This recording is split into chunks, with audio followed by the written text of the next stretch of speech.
एकेकाळी भारतातील सर्वात श्रीमंत उद्योगपतींपैकी एक असलेले अनिल अंबानी, पण आज त्यांच्या संपत्तीवर सरकारी शिक्का बसलाय. धीरूभाई अंबानी यांचे धाकटे पुत्र आणि रिलायन्स ग्रुपचे अध्यक्ष असलेले अनिल अंबानी हे एकेकाळी 50,000 कोटींपेक्षा जास्त संपत्तीचे मालक होते. फोर्ब्सनुसार 2008 मध्ये ते जगातील 6व्या क्रमांकाचे श्रीमंत व्यक्ती होते.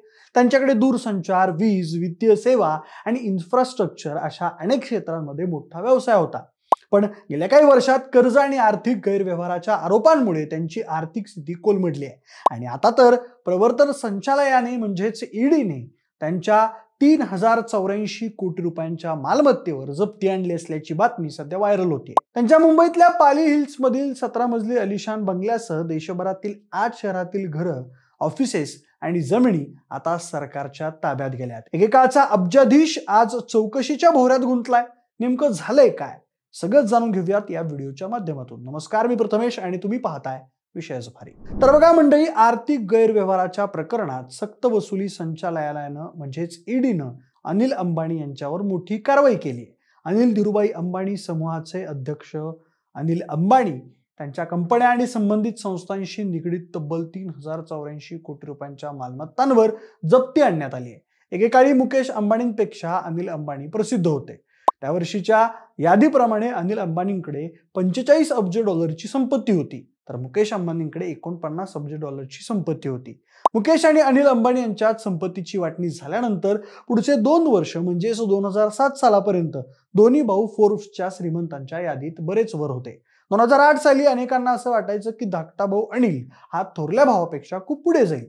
अर्थतज्ञांना असं वाटायचं की अनिल यांच्याकडे दूरदर्शीपणा आणि जोश आहे, तर हे 21व्या शतकातले उद्योजक आहेत आणि त्यांच्या नेतृत्वात भारतातून एक आंतरराष्ट्रीय कंपनी उदयाला येईल. धीरूभाई अंबानी हयात असताना अनिल अंबानी अर्थ बाजाराचे स्मार्ट खिलाडी मानले जायचे. त्यांना मार्केट व्हॅल्युएशनच्या आर्ट आणि सायन्सचे उत्तम जाणकार मानलं जायचं. त्याचमुळे त्या काळी थोरल्या बंधूंपेक्षा धाकट्या अनिल यांना जास्त प्रसिद्धी मिळत होती. 2002 साली अनिल अंबानी यांचे वडील असणारे धीरूभाई अंबानी यांचं निधन झालं. त्यांच्या काळात कंपनीची घोडदौड होण्यामागे 4 मुख्य कारणं होती. मोठ्या प्रकल्पांचं योग्य व्यवस्थापन, सरकारसोबत असणारा योग्य ताळमेळ, मीडिया व्यवस्थापन आणि गुंतवणूकदारांच्या आशा पूर्ण करणं. या 4 गोष्टींवर पूर्णपणे नियंत्रण असल्यानं कंपनी धीरूभाई अंबानींच्या काळात आणि त्यानंतरही काही काळ वेगानं प्रगती करत होती. मुकेश अंबानी यांनी हे 4ही मुद्दे गाठ बांधून ठेवले. मात्र अनिल अंबानींची घसरण सुरू झाली. 1980 आणि 1990 दरम्यान धीरूभाई अंबानी कंपनीसाठी सातत्यानं बाजारातून पैसा उचलत होते. त्यांच्या शेअर्सच्या किमती कायमच चांगल्या होत्या आणि गुंतवणूकदारांचा विश्वास देखील कायम होता. धीरूभाई अंबानी हयात असताना अनिल अंबानी अर्थ बाजाराचे स्मार्ट खिलाडी म्हणले जायचे. पण नंतर म्हणजेच 2010 साली गॅस प्रकरणात सर्वोच्च न्यायालयाचा निर्णय अनिल अंबानी यांच्या बाजूने लागला नाही. त्यानंतर रिलायन्स पॉवरच्या शेअर्सच्या किमती सुद्धा घसरल्या.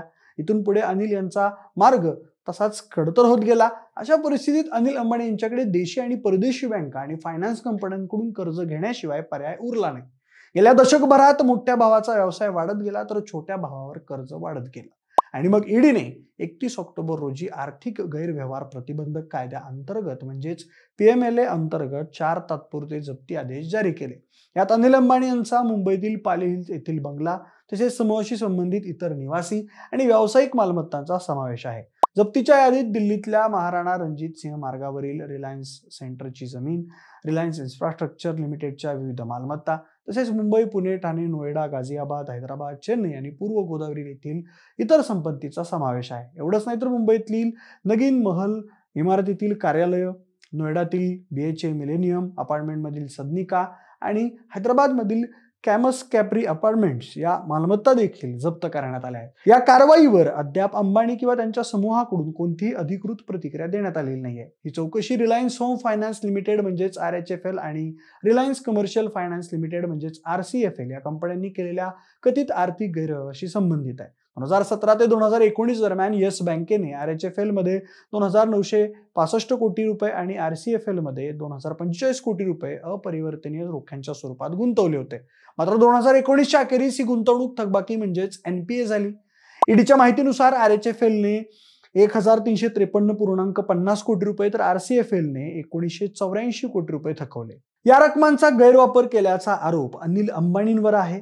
या प्रकरणाची चौकशी ऑगस्टमध्ये सुरू झाली, तर 24 जुलै रोजी मुंबईत 50 कंपन्यांच्या 35 ठिकाणी आणि 25 अधिकाऱ्यांवर झडती घेण्यात आली होती. एकूण 17,000 कोटी रुपयांहून अधिक कर्ज रकमेचा अपहार झाल्याचा संशय व्यक्त केला जात आहे. ईडीच्या प्रवक्त्यांनी सांगितलं की या जप्तीद्वारे केलेल्या वसुलीचा फायदा सामान्य जनतेलाच होईल, कारण एजन्सी गुन्ह्यातील उत्पन्नाचा आता शोध घेत आहे आणि रक्कम सुरक्षित करत आहे. पुढील तपास आणि कायदेशीर कारवाई पूर्ण होईपर्यंत या मालमत्ता तात्पुरत्या जप्तीखाली राहणार आहेत. शिवाय ईडीने रिलायन्स कम्युनिकेशन्सशी संबंधित प्रकरणाचा तपास सुद्धा वेगानं सुरू केला.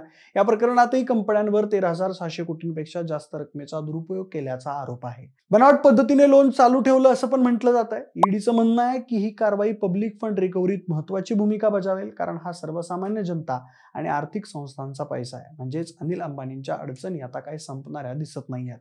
सध्या अनिल अंबानी किंवा त्यांच्या कंपनीकडून अधिकृत निवेदन आलेलं नाहीये. याआधी अशा चौकशींदरम्यान त्यांनी सातत्यानं सांगितलेलं होतं की त्यांनी कोणत्याही प्रकारचं बेकायदेशीर आर्थिक व्यवहार केलेले नाहीयेत. पण ईडीच्या कारवायांमुळे आणि सततच्या जप्त्यांमुळे हा दावा टिकतो का, हा प्रश्न आता सगळ्यांनाच पडला आहे. तज्ञांच्या मते जर चौकशीत पुरावे ठोस सिद्ध झाले तर अनिल अंबानींवर कठोर कारवाई होऊ शकते.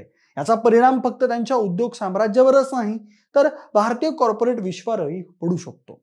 मंडळी, तुम्हाला काय वाटतं? अनिल अंबानी या प्रकरणातून सुटतील का? यावर तुमचं मत काय? आम्हाला कमेंट बॉक्समध्ये नक्की सांगा. सोबतच अशाच माहितीपूर्ण व्हिडिओसाठी आपल्या विशेष भारीच्या YouTube चॅनलला सबस्क्राईब करायला अजिबात विसरू नका.